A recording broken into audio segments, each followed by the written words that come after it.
नमस्कार, हर हर महादेव। मेरा नाम मोहित अमरानी है और मैं कहानियां सुनाता हूं। भगवान और ईश्वर से जुड़ी सच्ची चमत्कारी कहानियां जो इस संसार में लोगों के साथ घटनाएं घटती है, चमत्कारी होती है, वो सच्ची कहानियां। तो ऐसी ही आज एक और नई कहानी लेकर मैं आप लोगों के सामने आया हूँ कि मेरी वैसे पहली कहानी है, तो हो सकता है कहीं पे मैं थोड़ा हिचक जाऊं, कहीं पे थोड़ा सा ऐसा थोड़ा अनकंफर्टेबल सा आप लोगों को लगे तो संभाल लीजिएगा, क्योंकि मेरा फर्स्ट टाइम है तो पहली बार में ऐसा होता है और ये कॉमन चीज है। तो आज की जो सच्ची कहानी है ये हमारे राजस्थान से ही है, एक छोटे से गाँव की है। आस्था से जुड़ी ये चमत्कारी कहानी है। एक छोटी सी गुड़िया, मासूम सी गुड़िया की ये कहानी है। सुबह सुबह का समय था, वो अपने बिस्तर से उठकर सुबह सुबह ही अपने गुल्लक को ढूंढने लग जाती है। जी हाँ, वही गुल्लक जिसमें हम बचपन में पैसे इकट्ठा किया करते थे ना, वो गुल्लक छोटा सा, वही गुल्लक। तो अपनी तोतली आवाज में अपनी माँ से पूछा कि माँ, मेरा गुल्लक कहाँ पर है। माँ ने अलमारी से गुल्लक उतार कर गुड़िया को दे दिया और मौका देकर गुड़िया छुपके से बाहर निकली और पड़ोस में ही कान्हा जी का मंदिर था, वहाँ पहुँच गई। ध्यान से सुनिएगा, बड़ी अच्छी और दिल को छू जाने वाली कहानी है। एंड में जरूर आपके दिल को छुएगी। तो उसके बाद में वो मंदिर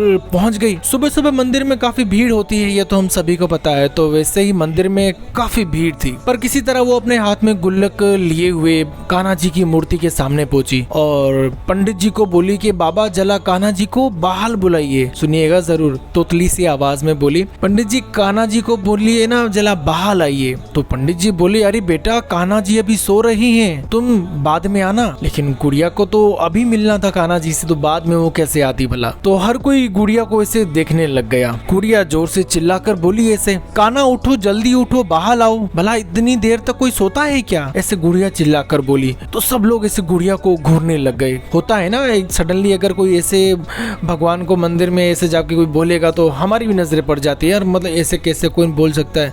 और जब वो बोलने वाला छोटा बच्चा हो या छोटी गुड़िया हो तो उसके शब्द जो होते हैं ना, वो सीधा हृदय में उतर जाते हैं, चाहे आप हो चाहे मैं हूँ। इस तरह से हर कोई से गुड़िया को देखने लग गया। पंडित जी प्लीज प्लीज कान्हा जी को उठाइए ना। तो पंडित जी बोले, बेटा क्या चाहिए तुमको कान्हा जी से। गुड़िया बोली, चमत्कार, और इसके बदले में मैं अपना गुल्लक भी दे दूंगी और इसके अंदर 100 रुपए भी है, जिससे कान्हा जी अपना माखन खरीद सकते हैं। प्लीज आप ना कान्हा जी को उठाइए, भला इतनी देर तो कोई सोता है क्या। तो पंडित जी बोले, बेटा चमत्कार, किसने कहा कि यहाँ चमत्कार होते हैं, और ये किसने तुमको कह दिया कि कान्हा जी तुमको चमत्कार दिखाएंगे यहाँ। तो गुड़िया बोली कि मम्मी पापा बात कर रहे थे कि भैया के ऑपरेशन के लिए 10 लाख रुपए चाहिए। हम पहले ही अपना गहना, जमीन सब कुछ खो चुके हैं और हमारे रिश्तेदारों ने तो हमारा फोन उठाना भी बंद कर दिया है। दोस्तों एक बात सच है यहाँ पे कि जब भी इंसान टूट जाता है, चाहे वो पैसे के रिगार्डिंग टूटे, ज्यादातर पैसे के केसेस में होता है,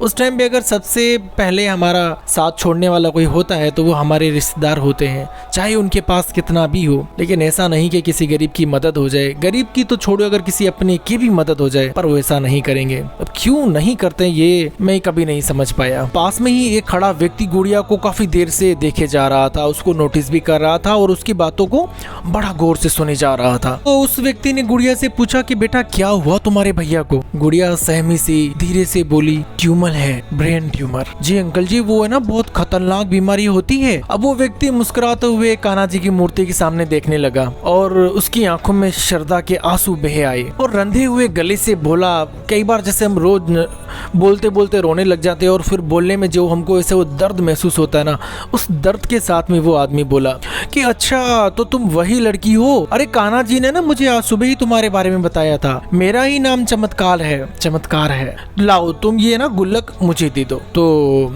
ठीक है, उसने गुल्लक दे दिया गुड़िया को और उसके बाद में कहा कि चलो अब मुझे तुम अपने घर ले चलो। दोस्तों आपको जानकर हैरानी होगी कि उसके बाद में क्या हुआ। वो जो व्यक्ति था ना, वो कोई साधारण व्यक्ति नहीं था, वो लंदन का प्रसिद्ध न्यूरो सर्जन था और अपने माँ बाप से मिलने के लिए भारत आया हुआ था। उस व्यक्ति ने उस गुल्लक के मात्र 100 रुपए से उस गुड़िया के बड़े भाई का ब्रेन ट्यूमर का ऑपरेशन किया और उसके भाई को पूरी तरह स्वस्थ कर दिया। मानो उस डॉक्टर ने तो ऑपरेशन किया, लेकिन स्वस्थ करने वाले तो वो कान्हा जी थे। कैसे तो वो लड़की वहां पहुंची और कैसे वो डॉक्टर लंदन का प्रसिद्ध न्यूरो सर्जन वहां पे पहुंचा और ये सब कुछ हुआ। तो सचमुच अगर आप में अटूट श्रद्धा हो, तो आप कोई नेक काम करना चाहते हो, तो श्री कृष्णा आपकी मदद किसी न किसी रूप में आकर जरूर कर देते हैं। यही आस्था का चमत्कार है। दोस्तों भले ही ये कहानी आपको काल्पनिक लगे, लेकिन कई बार सत्य कल्पना से बहुत परे होता है। और इस दुनिया में ऐसी लाखों हजारों घटनाएं हैं जहाँ पर असंभव सी लगने वाली चीजें भी विश्वास के दम पर संभव हो जाती है। इसलिए ईश्वर में रखते रहिए और अपने लक्ष्य को पाने के लिए कड़ी मेहनत कीजिए कि क्या पता किसी दिन आपके लिए कोई चमत्कार हो जाए या फिर आप किसी के लिए चमत्कार बन जाए। आज की कहानी यहीं तक। कमेंट सेक्शन में जय श्री कृष्णा जरूर लिख दीजिएगा और आज की कहानी कैसी लगी जरूर बताइएगा। और आप कहाँ से हैं, कहाँ पर रहते हैं, आपका नाम और आपकी जगह कमेंट सेक्शन में